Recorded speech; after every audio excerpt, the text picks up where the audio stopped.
Okay, hi everybody. Our next keynote speaker is Emily Keaney from the ICO. Emily's been with the ICO for 4 years and as Deputy Commissioner for Regulatory Policy is responsible for overseeing the ICO's policy work programme both domestically and internationally, as well as providing leadership of the policy profession. She was previously Director of the UK Regulators Network and has an extensive career in policy and research, including as Head of Media Literacy and Children's Research at Ofcom, another Ofcom alumni. So Emily, over to you. Thank you, and lovely to be here. Thank you everybody for having me. It's a pleasure to be here to speak to all of you experts and practitioners. I want to talk to you about the work that the ICO has been doing in this space, and in particular our commitment to ensuring a joined up approach to regulation. I think I am sure I am preaching to the converted when I say that UK aid assurance providers are leaders in this growing field and are making an important contribution both to a safer internet and to the UK economy. Aid assurance and safety tech are a really important asset for the UK, and at the ICO we want to support the sector by providing clarity about how aid assurance can be undertaken in compliance with data protection law requirements. I should probably also admit that I've got some personal skin in the game because I have two nearly teens who are not shy about expressing their opinions about the kind of content they should be allowed to see, and very quick to pull the "it's not fair" card when their opinions don't completely align with mine. So I think, you know, having those kinds of solutions sitting alongside a broader improvement to age-appropriate design is a really important way of helping parents feel confident that children are not accessing inappropriate services, that they are having the kind of experience in which they can flourish and grow, and that both they and their personal information is protected. So from both the personal and the professional, this is an area that is very close to my heart. I also know, not just from my own experience, but from the research that we've done, that many parents don't have the time or the technical knowledge to effectively monitor their kids' online experiences, and they don't always completely understand the privacy risks and the potential harms of their children accessing services at too early an age. So the work that you're all doing on age assurance is a really important element to supporting parents and protecting children, providing those kinds of low friction services that should protect the enjoyment of being online, but also prevent the negative and intrusive stuff that we don't want kids to experience. That's why it's great to see such an exciting and packed agenda, and also been particularly interesting to hear this morning's updates on approaches to age assurance from our international colleagues too, including Australia, France, Germany and Ireland just before me. This bringing together of different perspectives reflects the joined up approach at the heart of our own work. And for us, this commitment to being joined up can be sort of summarised in three main ways, or three pillars. The first is about being joined up with the public. That really, for us, is about including the parents and children, understanding their views and understanding their perspectives, and ensuring that we can better support them to take the action that they need to safeguard themselves or their children. It also means being joined up with industry through sharing research, listening to the kinds of perspectives that we've been hearing today, and providing regulatory certainty to support compliance and empower innovation. And finally, it means being joined up with other regulators so that we can identify issues that cut across different regimes and build a collaborative approach to regulation that makes compliance as frictionless and as easy as possible. So today I want to focus on some of the work we've been doing with other regulators, both nationally and internationally, to support regulatory coherence on age assurance. But first, just a little bit about our role at the ICO. We're the UK's independent regulator for information rights, and we've got a broad range of responsibilities, from responding to complaints about how people's personal data is processed, investigating data breaches, and overseeing freedom of information law. But today I want to concentrate on one responsibility that I am particularly committed to, and that's the protection of children's privacy and their personal data online. Children's privacy is a key priority for the ICO. It means that ensuring children's personal data is given specific consideration by organisations and that children have an age-appropriate online experience. Lots of you will hopefully be familiar with our Children's Code, which we published in 2020. That code helps industry understand how to apply the UK's data protection laws in a way that protects children through 15 standards of age-appropriate design. It requires online services that are likely to be accessed by children to take a risk-based approach to recognising the age of individual service users and tailoring the service appropriately, or alternatively, to applying the standards of the code to all their users. We published an initial opinion setting out the Commissioner's expectations for age assurance under the Children's Code back in October 2021, and we updated that opinion earlier this year to reflect policy, technology and legislative developments. So do have a look at that if you haven't already seen it. It explains how age assurance can form part of an appropriate and proportionate approach to reducing or eliminating the risks that children face online as a result of sharing their data or personal information. It also sets out our expectations for data protection compliance when age assurance is deployed, including under the online safety regime. We're not prescriptive about what age assurance methods organisations should use. Our opinion is clear that age assurance solutions need to be effective, accurate, and have privacy considerations built in from the design stage. And we're also clear that age assurance methods should be proportionate to the risks that personal information processing creates for the child and the level of age certainty that is required for each online service. I think ultimately, we're interested in the outcomes that those services provide, and we want to see services offer safe, age-appropriate experiences for users while protecting their privacy online. Age assurance is one of the many tools that can help make this a reality.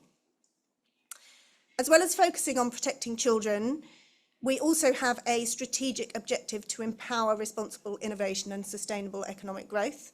And for us, those two things go side by side. We want to make it easy for organisations to embrace the opportunities new technologies offer, while also protecting children's privacy in the process. We've produced up-to-date guidance on age assurance and on wider innovations in safety tech to support organisations in this space.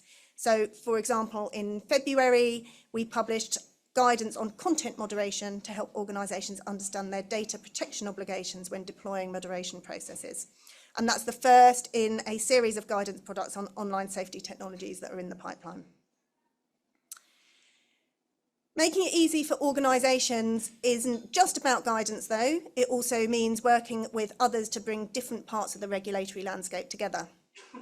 The Children's Code was a front runner in the global movement to improve regulation of the online world for children, and it was soon joined by the UK's video sharing platform regulations and the Online Safety Act, both regulated by Ofcom, and an ever-growing number of laws across the globe, many of which refer to the use of age assurance as a way to protect children online. And I know there's been lots of discussion today and yesterday about those different requirements.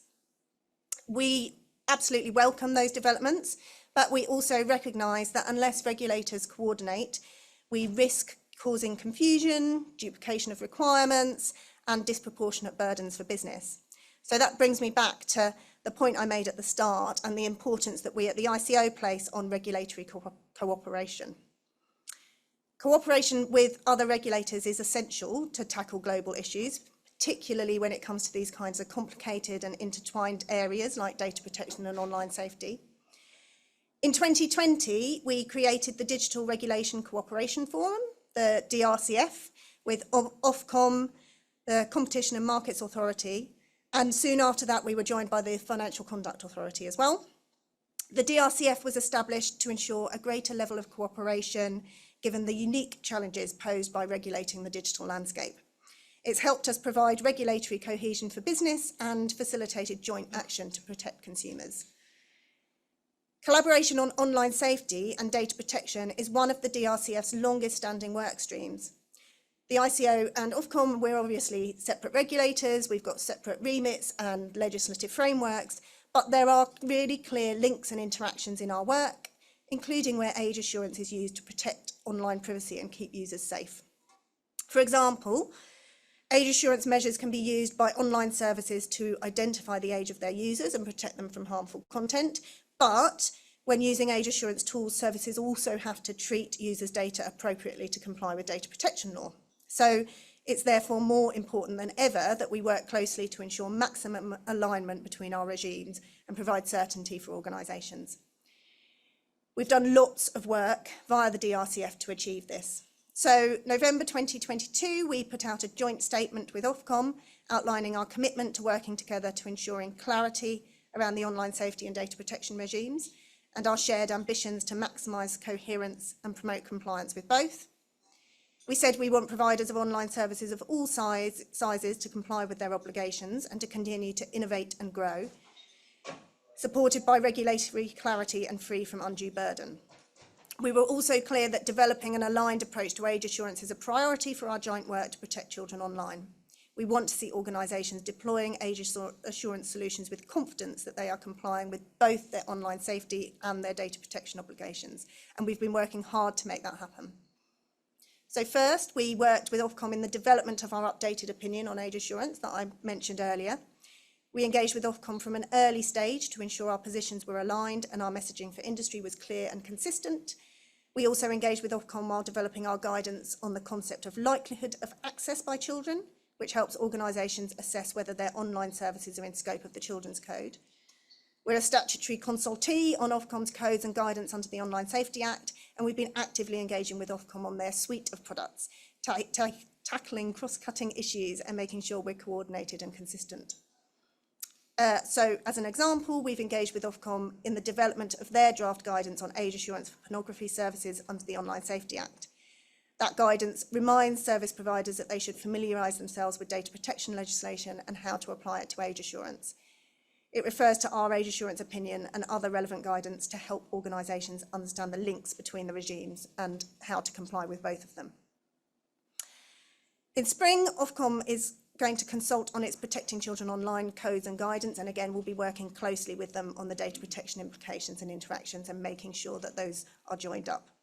We also do regular joint engagement, both with online services to understand how they're implementing age assurance and with providers of age assurance technology to understand how they work and ensure our guidance is up to date. So lots of work to make sure that we are as aligned as possible. In 2022, we also commissioned joint research on children's and parents' attitudes to age assurance. We found that families were broadly supportive of age assurance, particularly for activities that are much more traditionally associated with age restrictions offline, such as gambling and accessing pornography. But I think what also came out in that research was the importance of parents as a key ally in making age assurance work. We touched on this a bit in the panel that was on just before my presentation, but actually we found that most children surveyed had circumvented some current online age assurance methods, and that parents were often aware of that and had in some cases facilitated that circumvention.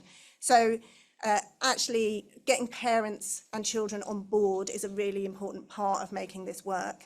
And we know that part of getting parents and children on board is giving people a choice of effective and well-designed approaches to age assurance, because that is more likely to succeed, to be intuitive, easy to use, and gain the trust and support of parents. In August last year, we also published our jointly commissioned Measurement of Age Assurance Technologies report. That report improves our understanding of the complexities of measuring the technical accuracy levels achievable by various age verification and age estimation approaches. Difficult to say as well as to do. And that's provided a really useful base for thinking about how we can continue to develop our understanding of how we measure accuracy in this area. I know that's one, again, that's had a lot of discussion and an ongoing conversation. Collaboration on supervision and enforcement is also on our collective radar, and later this year we will be publishing further information explaining how and when we collaborate to support compliance with both regimes, ensuring that data protection and online safety requirements work together to protect and empower the UK public when online. And the work doesn't stop here. We aren't just collaborating domestically, but also internationally. We meet regularly with our international data protection counterparts to maintain the global focus on children's privacy, share learnings, and influence international approaches. In July 2022, we established and we continue to chair the International Age Assurance Working Group as a mechanism for data protection authorities to share information on age assurance methods and learn from research, policy development and enforcement action. The group meets 3 times a year and includes representatives from France, the US, Norway, the Netherlands, Canada, Ireland and more across 6 continents. With a growing patchwork of international regulation on age assurance and children's privacy, a core aim of the working group is to harmonise policy approaches to age assurance where possible, in recognition that many services operate across borders and across regulatory regimes. We also aim to work collaboratively to protect children's data online through international organisations, including through our membership of the Global Privacy Assembly's Digital Education Working Group, and we have been contributing to the BSI Working Group for the draft ISO standard on age assurance, offering our data protection expertise to the discussions ongoing here in Manchester this week. We're pleased to see the impact that our collaborative approach to children's privacy is having on the international stage. Our work has inspired more countries outside the UK to protect children's privacy online, using the Children's Code as a blueprint for their own laws and regulations. For example, the California Age Appropriate Design Act that was signed into law in September 2022 was directly inspired by our code. I hope this has given you an idea of the breadth of the collaborative work that we're doing, both in the UK and further afield. We continue to work hard to assess and take account of the rapidly evolving technological developments in age assurance, to reduce the privacy risks that people, particularly children, face in the online world. I also want to finish up by speaking a little bit about what's on the horizon for the ICO on children more generally. Children's privacy is one of our strategic causes for 2024-25 and will be an important part of our work this year. We want to build on the successes of our Children's Code and continue to set our expectations across the market. Last week, you may have seen that we published our 24-25 strategy, which outlines our priorities for the next phase of our work on children's privacy, including how we will continue to enforce the law and conformance with our code. Our focus is going to be on social media and video sharing services, as they present potential risks from the way in which they use and process children's personal data, and we know that significant numbers of children use these services. An important part of our new strategy is understanding how firms know users are children or adults and tailor their approach to data protection accordingly. This includes how firms identify users who are under 13, who should either not be permitted to set up an account or who should require a parent to authorise an account. Of course, I've emphasised how important regulatory cooperation is for our work, and it goes without saying that implementing our strategy will involve continued close collaboration with Ofcom and international data protection regulators and others. Our ambition is for our joint work and the positions we're forging to shape the use of age assurance so that privacy is baked in and children are protected. We're keen to hear from you about what would help you as you develop your approach, and to learn from good practice and age assurance models that are demonstrably effective and accurate. So please do get in touch with me or with the team. There's lots of us here today if you're proud of your solutions and are willing to share your learning with us. We all want a thriving digital economy and safety tech sector, and we all want innovation to flourish. And most importantly, we all want a safe online environment for children, which safeguards their privacy and protects them from harm. Regulatory cooperation is vital to achieving those aims. Thank you.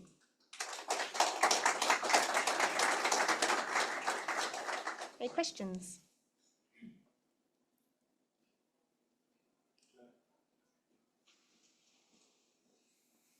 Thank you. Very interesting presentation there. Ian Corby from the Age Verification Providers Association. I wondered whether the Spanish were involved in the international cooperation. I'm not sure if our Spanish colleagues are here, but I went to visit them in Madrid a couple of weeks ago and sort of had a few things sort of turned on their head for me. One of their main concerns is that age assurance might make it easy for bad actors to find children that they want to groom. So while I've sort of been, our mission has been to make the internet age aware, almost they were taking the opposite view that it might be quite dangerous if we can know who the children are, and we need to do quite a lot of effort to help them not be found inadvertently, as it were, and then exploited. I just wondered if that's something you've given any attention to or have had those discussions with the Spanish. we haven't had those specific discussions with the Spanish, but I think what that speaks to really is about the kinds of privacy protections that you put around what you are using the age assurance for, the purpose of that information, and the extent to which that information actually needs to be shared with the service at all. So I think it also speaks to something that came up earlier as well in the previous session, which is that age assurance is not only about keeping children out of stuff that may be inappropriate for them, it can also be about keeping adults out of stuff where you want a child-friendly, child-safe environment. So there's probably several different strands to that. The first is, are you making sure that you have thought about the absolute minimum amount of information that needs to be shared? You shouldn't necessarily have a kind of age above a user's head following them around your service. You can really minimize the amount of information that is shared so that you're just allowing them access to the service and the bits of the service that are appropriate. But also, how are you designing your service more broadly to ensure that children's safety is built into it, and thinking about the kinds of services, the kinds of features that you've got in there and what the potential unintended consequences might be. We are never going to get to a point where we 100% eliminate risk. What we can do, though, is making sure that we are thinking about what those risks are and how we design the services to try and minimise them and reduce them. Thank you.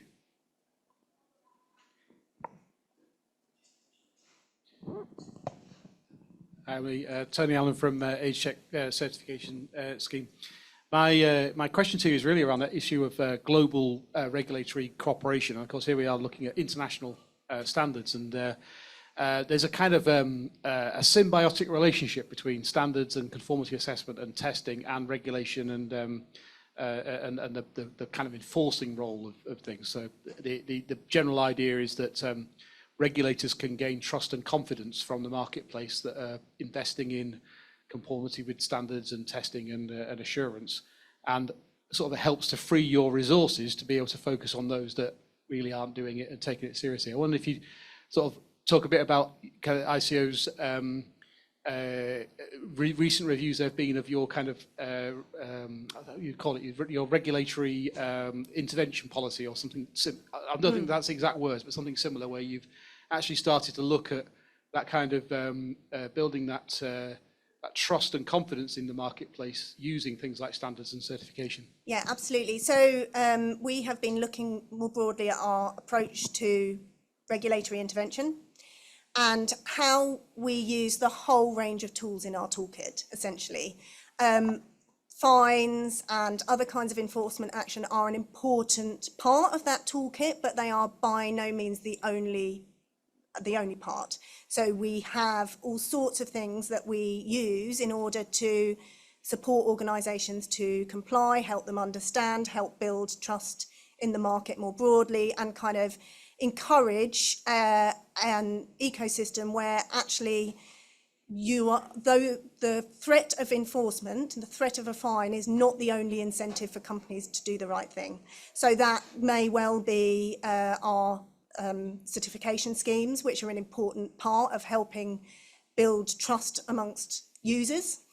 It might also be things like our sandbox, our innovation advice service, where we are working with organisations in a kind of more or less intensive way to help them understand how they build privacy thinking into new emerging services that they're designing, through our guidance and our engagement, and really helping organisations kind of do the right thing. We know that lots of organisations are keen to make sure that they're doing the right thing, both from a compliance perspective and because it makes sense for them with their users and with the kind of their position in the market, and reserving those more punitive tools for organisations who are, clearly doing the most egregious types of activity, where there is very high kind of harm to individuals, and also where they are clearly not attempting to comply. So we certainly we use all of those tools in our toolbox, but we want to make sure that we are supporting organisations to get it right where we can. Thank you very much for your presentation. I just wanted to, Frances Rees from the University of Essex. I look at children from the other side of the lens, so looking at child influencers, child performers. So who are the children watching and watching each other? You talk a lot about kind of parents as allies. I've heard that a lot today about even Baroness Kidron talking about parents' choice about giving wine or the movie choices, etc., which is kind of based upon a healthy understanding of parents taking that charge and understanding what it is that they're doing and the rights that they're giving. But I'm struggling in working with parents in this area because obviously the children are mostly under 13 and the parents are in charge of the accounts. So I was just wondering if you could talk a little bit more about your kind of idea of parents as allies and how active is that? How are you engaging with them? Because it seems like quite a judgmental thing. There's a tendency for them to feel like you're calling them bad parents when you're talking to them about this sort of stuff. I certainly am in no position to call any parents bad parents in that sort of scenario. I'm very, very keenly aware of the pressures.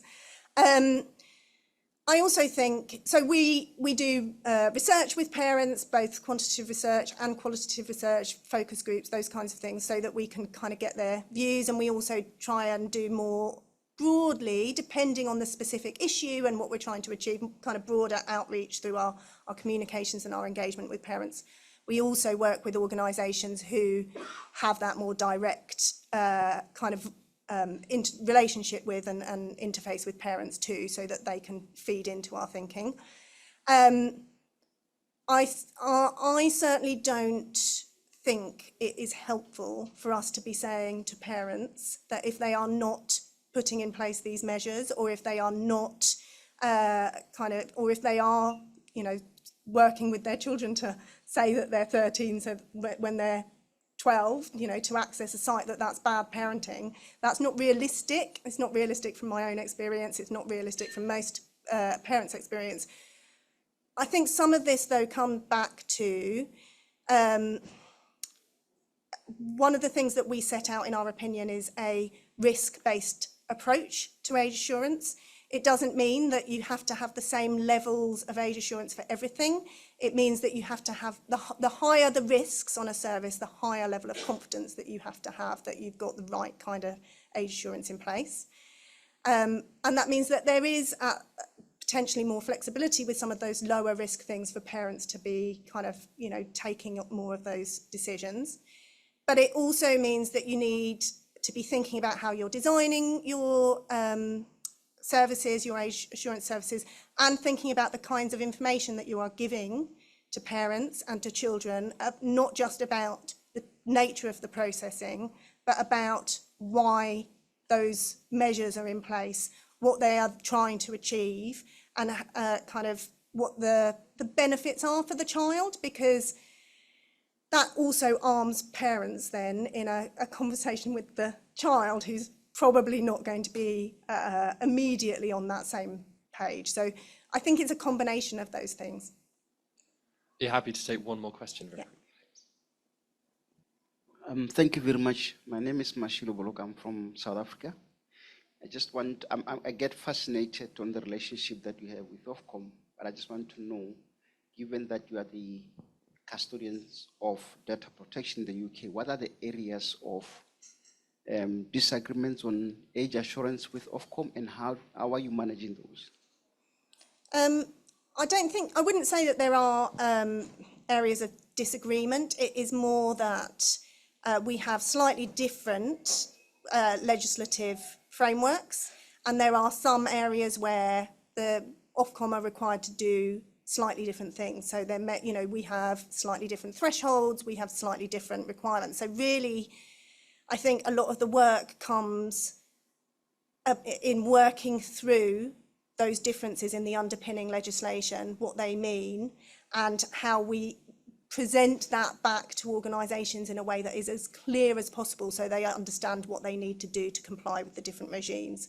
And one of the things that we do at the ICO as a way of trying to help organisations is we have a kind of must, should, could approach. So must are things that are set out in the legislation that you must do to be compliant. Should are things that are we think you need to do in order to deliver on those musts, but there might be a different way of doing it, and if you've chosen a different way, you have to be able to explain that. And coulds are kind of suggestions, things that other organisations have found helpful. That also helps us when we are talking about the kinds of things that we are suggesting for other compliance with other legislation or with other organisations, and it helps give us a framework for how we work out, well, we're saying you must do this for our legislation, we're saying you must do this because of Ofcom's legislation, or we're saying you could do this because it might be helpful to you. So it provides a useful framework for us working through those different legislative regimes and explaining what are the things that legislation requires you absolutely must do, and then where are the things where we're trying to give helpful advice and sort of signpost. Great, thank you.